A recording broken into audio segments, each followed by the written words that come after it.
Hello,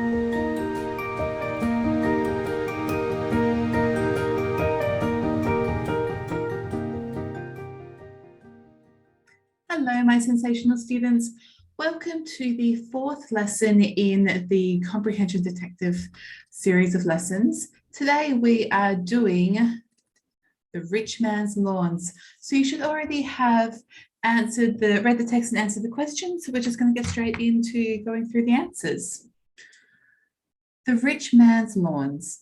Policewoman Corinne Lavis looked in wonder at the closely cut lawns of plush hectares, the country retreat of wealthy businessman Ronaldo Voici. The front lawn was about the size of 5 football grounds, and the grass was like a beautiful green carpet after 2 days of steady soaking rain. Boy, would I like to live in a place like this, thought the policewoman. She had come to investigate complaints from Voici about the racehorse trainer Natasha Payne. There was bad blood between Miss Payne and Voici. She had trained for him, but refused to cooperate when he asked her not to play it square with a few of his horses. Voici was as ruthless in his play as he was in business. When she didn't go along with him, he'd sacked her. This made life hard for her. She'd borrowed plenty of money to make her move her trading establishment closer to plush hectares and to upgrade it so it could accommodate over 100 horses. Then he'd pulled the rug from under her by transferring his team of 70 horses to another trainer.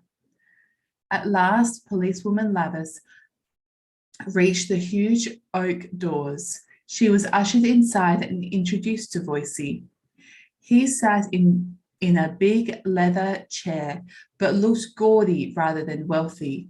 He was a man of about 50 who liked to advertise his wealth. Each of his short, stubby fingers had a ring on it. The top 4 buttons of his shirt were undone, revealing a soft pink chest and a shark's tooth necklace. He smelt of cheap perfume, and his long grey hair was tied back in a ponytail.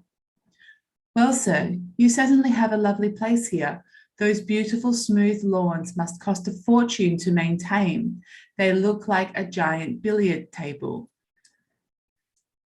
It's about them that I want to talk to you about, he croaked from the corner of his mouth. So it was about them that I want to talk to you about. He was not a learned man, but when you run the markets in a big city like Harleyville, people get to understand what you mean, even if it isn't out of some grammar textbook. Hey, how come they sent a girl? Okay, I understand. Equal rights and all that stuff. It's about that creep Payne. She's never forgiven me for giving her the flick. Ha! She couldn't train a monkey to eat bananas. Anyway, she keeps galloping them slow nags she trains across my lawn. I ain't done nothing yet, but she asking for trouble, she is. When did she do this? Asked the young policewoman.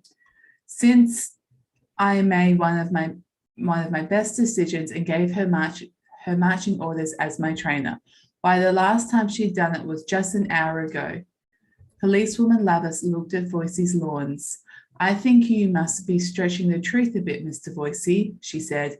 In fact, I wouldn't be surprised if this whole story isn't just a petty way of getting revenge on Miss Payne. You, the Comprehension Detective, must find out why Policewoman Lavis did not believe Voici's story. And then adjustment available, ample grazing on plush hectares. Answers. What was the name of Ronaldo Voici's country retreat? Plush hectares. How big was the front lawn? It was the size of 5 football grounds. So that was all up here. The closely cut lawns of plush hectares. The front lawn was the size of 5 football grounds. And the grass was like a beautiful green carpet after 2 days of steady soaking rain, which was the next question. What did the grass look like? A beautiful green carpet. What had the weather been like? It had steadily rained for 2 days. What was Natasha Payne's job? She was a racehorse trainer. Voicey asked Natasha not to play it square with some of his racehorses. What does that mean? She had come to investigate complaints from Voicey about the racehorse trainer Natasha Payne. There was bad blood between them. She had trained for him but refused to cooperate when he asked her not to play it square with a few of his horses. So what that means is that he wants her to be a bit dodgy. So he wants her to break the rules or the law, to rig the races, to be untruthful or a little bit dodgy so that he can take advantage of the system and win more readily. Why had Natasha Payne borrowed a lot of money? So she had moved her training facility. This made life hard for her after he'd sacked her. She'd borrowed plenty of money to move her training establishment closer to plush hectares and to upgrade it so it could accommodate over 100 horses. Then he pulled the rug out from under her and moved his horses somewhere else. So why had Natasha borrowed a lot of money? She moved her training establishment closer to plush hectares and had upgraded it so it could accommodate over 100 horses. How did Voicey get back at Natasha when she didn't go along with his plans? He had sacked her. When she didn't go along with him, he'd sacked her, which means he fired her. He wouldn't employ her anymore. All right, so now we're coming to look at his appearance. What hung around Voicey's neck? A shark's tooth necklace. Describe his hair. It was long, grey, and tied in a ponytail, which was here. The top 4 buttons of his shirt were undone, revealing a soft pink chest and a shark's tooth necklace, which is even in this picture here. He smelled of cheap perfume and had his long grey hair tied back in a ponytail. So what business was Voicey in? He ran the markets in Harleyville City. So it's not really clear, but you sort of have to deduce it from what you're reading in here. He was not a learned man, but when you run the markets in a big city like Harleyville, people get to understand what you mean. So there's no other information in here about his job other than that he likes to do this horse racing, but this is like his side hustle. Voicey was as ruthless in his play as he was in business. So this whole horse training thing, this is his play. This is like a hobby that he does, which he happens to earn a lot of money off. So sometimes it's called a side hustle, where you have your main job and then you have like another job on the side where you earn a bit of extra money, and usually it's something you really enjoy. So you might work at as a bank teller, but then your side hustle is selling jewelry or something like that, and you make a little bit of money from it, but it's just a bit of fun. So his job is running the markets in the big city of Harleyville, and that makes you a lot of money because he's going to make a lot of money off rent and things like that. What did Voicey say about Natasha Payne's ability as a race horse trainer? He said she couldn't train a monkey to eat bananas. What did Voicey claim Payne had been doing to get back at him? She was galloping the slow nags, which is another word for horses, across his lawns. So that was, anyway, she keeps galloping them slow nags she trains across my lawns. Last one, when was the most recent time she had supposedly done this? 1 hour ago. When did she do this? Why, the last time she done it was just an hour ago. All right, so last 2 questions. Voicey is described as appearing gaudy. Write the dictionary definition for this word. So extravagantly bright or showy, typically so as to be tasteless, though I don't think that the person themselves think that they're tasteless. Voicey is described as not being learned. Write the dictionary definition for this word. So having acquired much knowledge through study. So what that means is that they said that he was not a learned man. So probably he had gone to school, not done very well, dropped out early, but then still been quite successful. So there's stories of lots of entrepreneurs like that who left school at 14 and have gone on to become billionaires. So he's not a learned man because he hasn't spent a lot of time studying.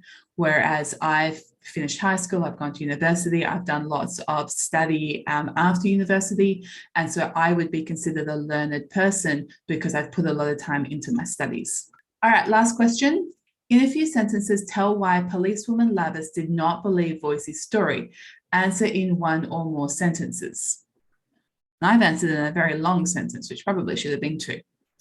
So she couldn't have been galloping the horses across the lawn because Voicey acknowledged that the lawns were like a lush billiard table, i.e. perfect, and Lavis admired them as being a beautiful green carpet.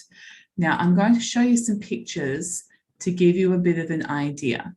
So first of all, if you don't know what a billiard table is, this is like that. It's like a pool table. So it has this beautiful, perfect green top to be able to play the game across.